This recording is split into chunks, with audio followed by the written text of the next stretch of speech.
The discovery that changed everything.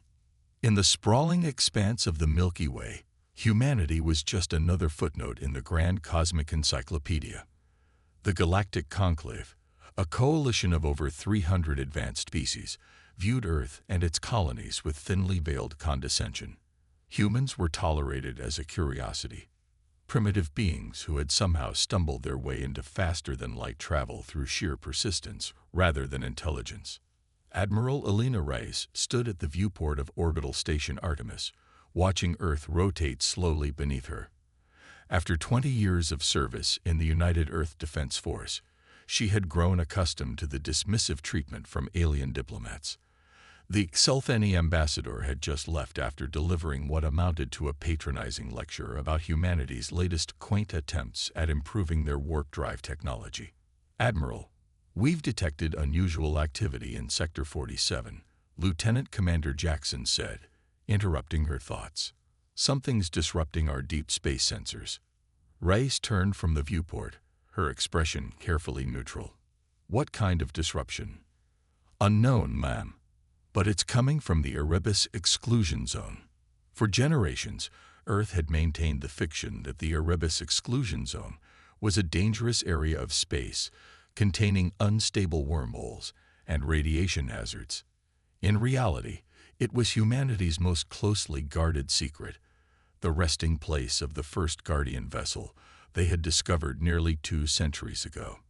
"Containment protocols?" Rice asked, her voice steady despite the cold dread forming in her stomach. "Failing, ma'am. Whatever is happening, it's like the ship is waking up on its own." The Guardian vessels had been humanity's secret for generations. 7 enormous warships of unknown origin, discovered buried within asteroids and moons throughout the solar system. Earth's best scientists had studied them for decades, learning to interface with some of their systems, but never fully understanding their origins or complete capabilities.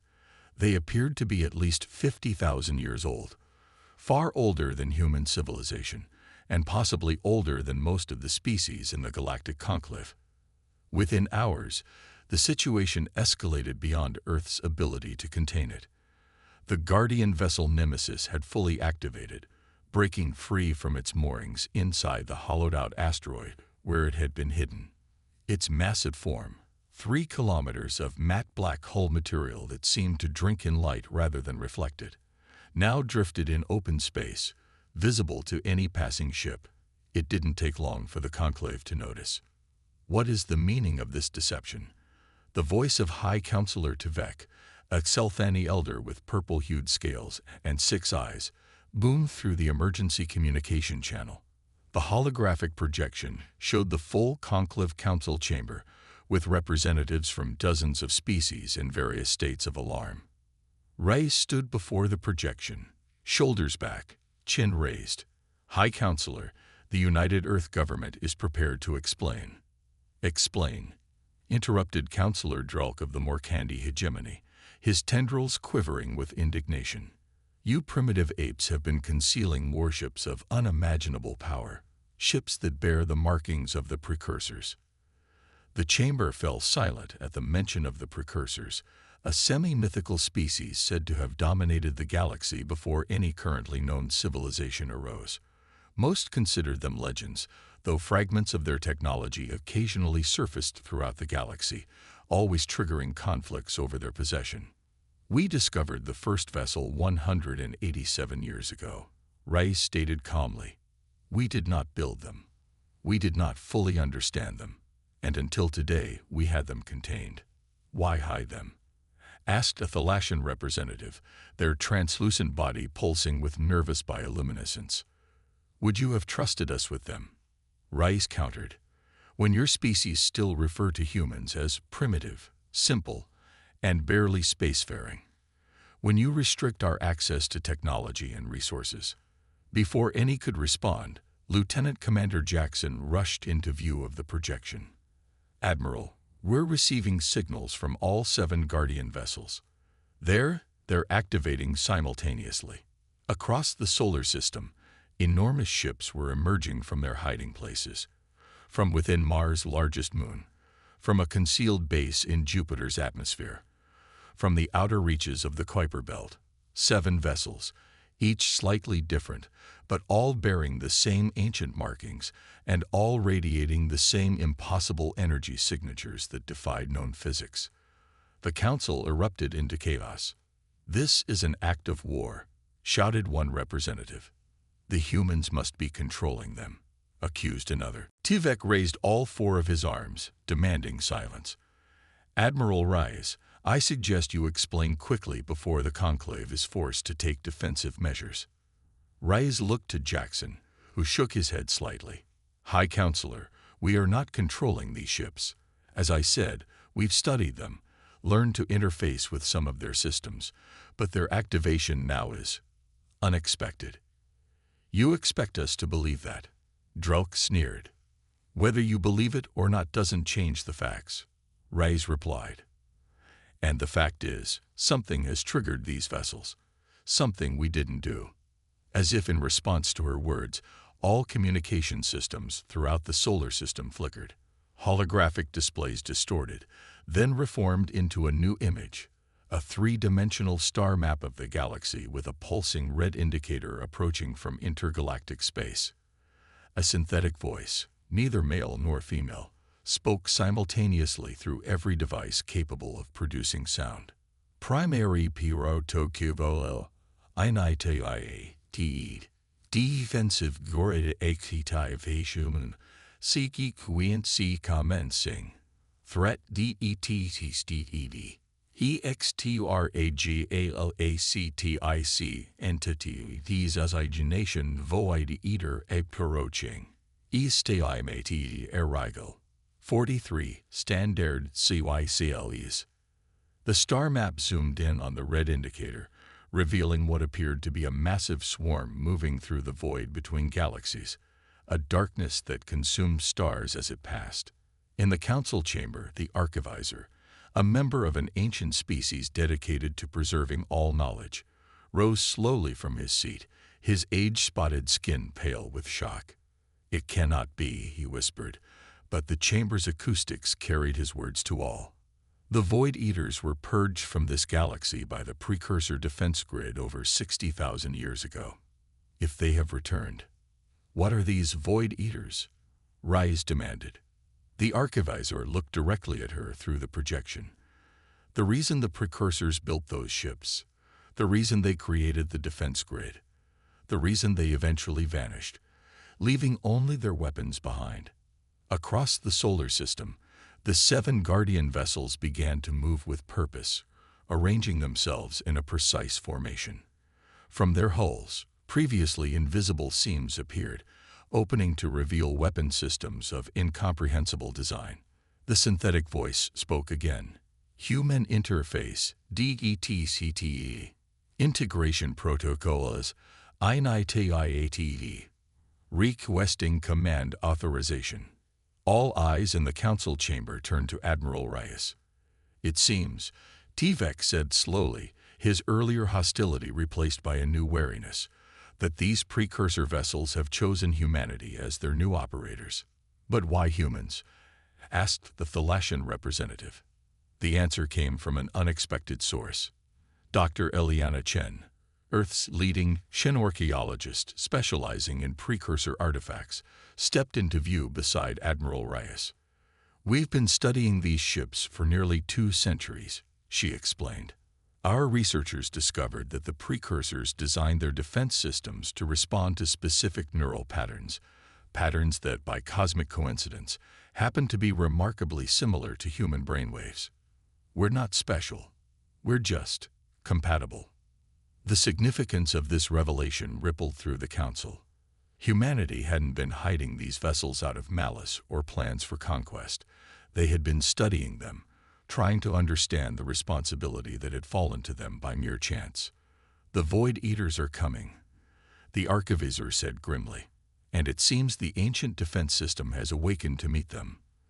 The question now is, will humanity stand with the Conclave, or will they use these weapons for their own purposes?" Admiral Reyes straightened her uniform and addressed the council with newfound authority. For generations, the Conclave has treated humanity as an afterthought. Now, it seems, we hold the keys to the galaxy's survival. I propose an immediate joint command, humanity, and the Conclave working together to prepare for this threat. As if responding to her words, the Guardian vessels pulsed with energy, their ancient systems fully awakening for the first time in millennia. Deep within their core processors, dormant AIs began to analyze the approaching threat, comparing it to battles fought tens of thousands of years ago. And somewhere in the void between galaxies, the darkness sensed the awakening of its ancient enemy and accelerated its approach. The ancient Guardian fleet. The weeks following the revelation of humanity's secret became a blur of frantic activity. The Galactic Conclave, once dismissive of humanity, now descended upon Earth en masse. The massive Guardian vessels had positioned themselves at strategic points throughout the solar system, their hulls occasionally rippling with energy patterns that defied explanation. Dr. Chen led a joint human-alien research team aboard the flagship Guardian vessel, which they had named Vigilant. The ship's interior defied conventional physics, spaces that seemed. The precursors built these ships as a last resort. Dr. Chen explained to the assembled representatives from 24 species.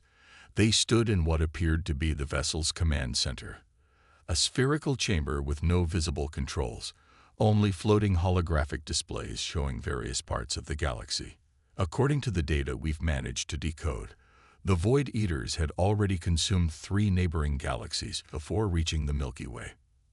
Archivaz Orthelm, his ancient body supported by an exoskeleton, hobbled forward to examine one of the displays. The histories speak of a darkness between stars, but I always believed them to be metaphorical. They're not metaphorical, Admiral Rice said, entering the chamber with several high-ranking officers from various Conclave species. Our long-range probes have been going dark as they approach the edge of the galaxy. Something is out there, and it's coming this way. The holographic display shifted to show the approaching threat, a vast cloud of darkness punctuated by flashes of purple energy. It moved with purpose, accelerating as it detected the activation of the Guardian vessels. The Void Eaters aren't a single entity, Dr. Chen continued. They're a collective consciousness composed of what the precursor records call antimatter organisms, beings that consume conventional matter and energy to grow. They don't invade, they devour. How did the precursors defeat them before? Asked General Kivorn of the Therian Defense Force, a reptilian species known for their military prowess. They didn't, not completely, Dr. Chen replied grimly. They managed to push them back out of the galaxy, but at tremendous cost. The precursors sacrificed much of their civilization to power the Guardian vessels. That's why they disappeared. They poured their very essence into these ships. The implications settled heavily on everyone present. The technology they were now depending on had been built as a desperate last stand by a civilization far more advanced than any currently existing in the galaxy. The vessels are communicating with each other, reported Lieutenant Commander Jackson, who had been monitoring the ship's systems. They're forming what the interface calls a defensive grid, a network that can channel and amplify their power. But they need something more to reach full capacity. What do they need? Admiral Rise asked. Jackson looked uncomfortable. The interface calls them operators, living beings who can interface directly with the ship's systems, specifically humans. The chamber fell silent as all eyes turned to the human delegation. Why humans? Demanded Counselor Drelk, who had accompanied the research team despite his obvious distrust. As we explained before, our neural patterns are compatible with the ship's interface systems, Dr. Chen said. It's not about superiority, it's about compatibility. Think of it as having the right key for a very old lock. Admiral Reyes stepped forward. I'm volunteering to be the first operator. My neural patterns have already been mapped for preliminary tests with the Guardian systems. Elena, you can't, Dr. Chen protested. The integration process is theoretical at best. We don't know what it might do to a human mind. We don't have time for further tests, Reyes countered. The Void Eaters will reach the outer systems within days. We need the defensive grid at full power before then. The debate was interrupted by the ship's synthetic voice. Threat acceleration DTCTD. Void entity arrival RECALCULAHD. 17 HOURs. Panic rippled through the chamber. How is that possible? General Cavorn demanded. Your earlier calculations. They must have detected the activation of the Guardian vessels and increased their speed, Dr. Chen realized. They recognized the threat the ships posed to them. Decision time had arrived far sooner than anyone had anticipated. With grim determination, Admiral Rise approached the central pedestal in the command chamber, a simple circular platform that the team had identified as the operator interface. Begin integration protocols, she commanded.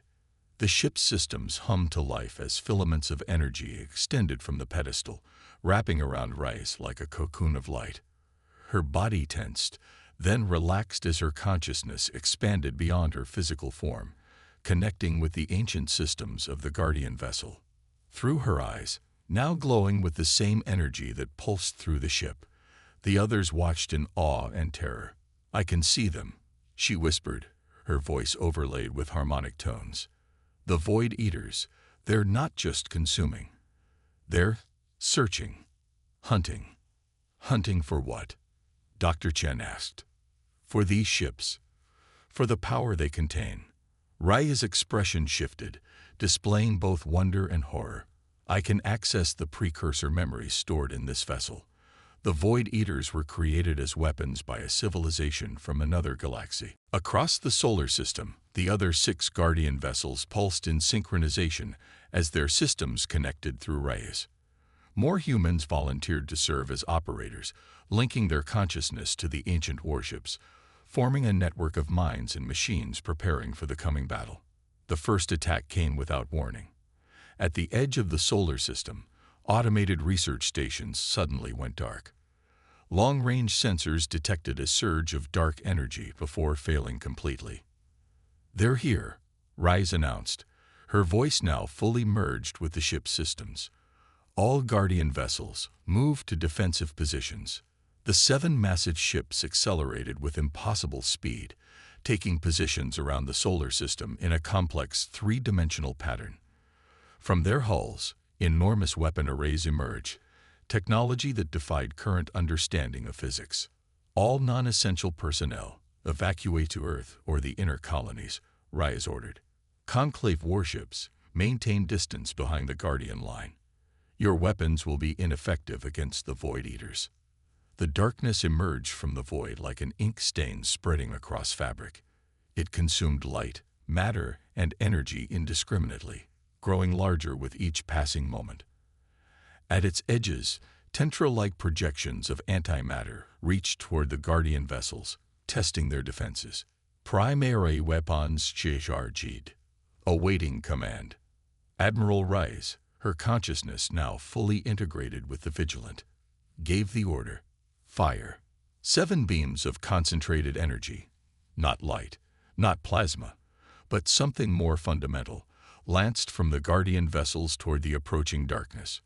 Where they struck, the void recoiled, parts of it seemingly converting back to normal space. But the darkness adapted quickly. It split into smaller entities, attacking from multiple vectors, seeking weaknesses in the defensive pattern. One tendril slipped through, striking a Conclave cruiser that had ventured too close. The ship didn't explode or break apart. It simply ceased to exist, converted to antimatter, and absorbed into the growing darkness. Fall back. General Cavorn ordered his remaining ships. All Conclave vessels, retreat to secondary positions. Dr. Chen watched in horror from the Vigilance Command Center as the battle unfolded. The Guardian vessels were holding their own, but the Void Eaters were relentless, learning and adapting with each exchange. Admiral, she called out to Rise, unsure if her friend could even hear her anymore. The ships are powerful, but they can't maintain this output forever. We need to find a way to end this decisively. Ray's glowing eyes turned toward Chen. When she spoke, her voice contained echoes of ancient minds. The precursors found a way, at terrible cost. What was it? Chen asked, dreading the answer. Collapse the dimensional barriers between normal space and the antimatter realm. Create a one-way passage that will draw the Void Eaters in and seal behind them. But that would require tremendous energy. Yes, Rise nodded slowly. The kind of energy only available from a star. The implications struck Chen like a physical blow. You're talking about sacrificing a sun. Not Earth's sun, Rise clarified. But yes, we would need to channel the energy of a star to create the dimensional rift. The plan was formed in desperate haste. The Guardian vessels would lure the Void Eaters toward an uninhabited star system at the edge of human space. There, using technology that the precursors had designed but never implemented, their final solution, they would collapse the star into a controlled dimensional rift. As the Guardian vessels disengaged from direct combat and began their strategic withdrawal, the Void Eaters pursued eagerly, sensing victory. Behind them, the Conclave fleet maintained distance, unable to engage directly but providing support by eliminating smaller fragments of darkness that broke off from the main entity. The 7 Guardian vessels, their hulls now scarred from battle, positioned themselves around the chosen star in a precise formation. Through their neural interfaces, the human operators worked in perfect synchronization, guided by the ancient precursor programming embedded in the ship systems. Dimensional collapse protocols initiated, Rise announced, her voice now barely recognizable as human. All vessels, channel power to central nexus. Beams of energy connected the Guardian ships, forming a complex geometric pattern that encircled the star. The stellar material began to churn and twist as space itself warped around it. The Void Eaters, sensing the threat, accelerated their attack, tendrils of darkness lashing out at the Guardian vessels with renewed fury. 2 of the ancient ships took critical damage, their systems faltering. "We're losing containment," called out Commander Ishida, operator of the Guardian vessel Defiant. "My ship can't maintain the field." "Divert all remaining power to the dimensional gateway," Rise ordered, even if it means sacrificing propulsion and life support. The strain on the human operators grew as their ships channeled more and more energy. Throughout the Vigilant, systems overloaded and failed as every ounce of power was directed toward the star. At the center of the formation, the star began to collapse in on itself, not into a black hole, but into something else entirely. A rift in the fabric of reality, a one-way passage to a realm where the laws of physics would be hostile to the Void Eaters. "Now," Rise commanded, "release the containment field." The energy patterns surrounding the star inverted, creating a massive gravitational pulse that dragged the Void Eaters toward the collapsing star. The darkness fought against the pull, but the Guardian vessels unleashed their remaining weapons, hurting the entity toward the dimensional gateway. As the star fully collapsed, it created a blinding flash visible across light years. The Void Eaters were drawn into the rift, their antimatter composition reacting violently with the dimensional barriers. The rift sealed behind them with a final pulse of energy that knocked out systems across all remaining Guardian vessels. In the aftermath, as emergency systems came online and the neural interfaces disengaged, Admiral Rise collapsed onto the command pedestal. Dr. Chen rushed to her side, fearing the worst, but found her friend alive, altered, but alive.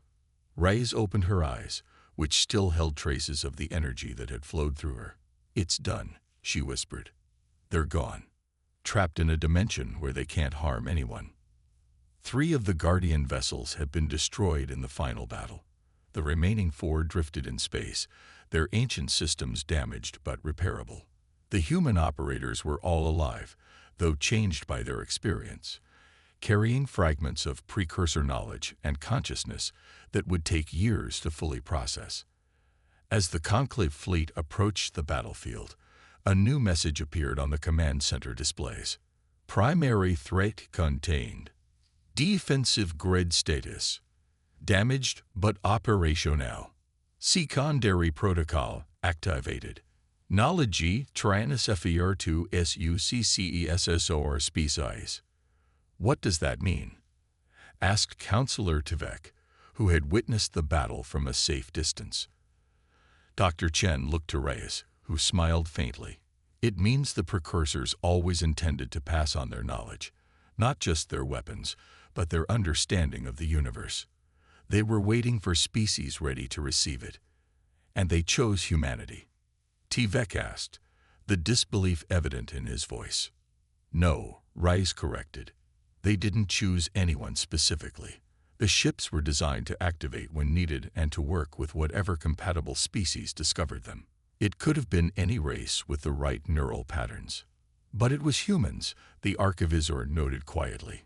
Perhaps the universe has a sense of irony after all, choosing the species we all dismissed as insignificant to be the inheritors of the greatest technological legacy in galactic history. In the days that followed, as the Guardian vessels were towed back to Earth for repairs, a new era of cooperation began between humanity and the Conclave. The remaining precursor technology would be studied jointly, its benefits shared among all species. And deep within the Guardian vessels, more knowledge waited to be discovered, not just weapons and defenses, but understanding of physics, biology, and dimensions beyond current comprehension. The precursors had left behind not just the means to survive, but the means to thrive and grow beyond what any single species could achieve alone. Admiral Reyes, forever changed by her communion with the ancient consciousness, looked out at the stars from the observation deck of the Vigilant. They're still out there, you know, she said to Dr. Chen, who stood beside her. Other threats, other wonders. The precursors mapped them all. Then we'll face them together, Chen replied, taking her friend's hand. Not just humans, but all of us. The Guardian vessels pulsed softly in response, as if in agreement.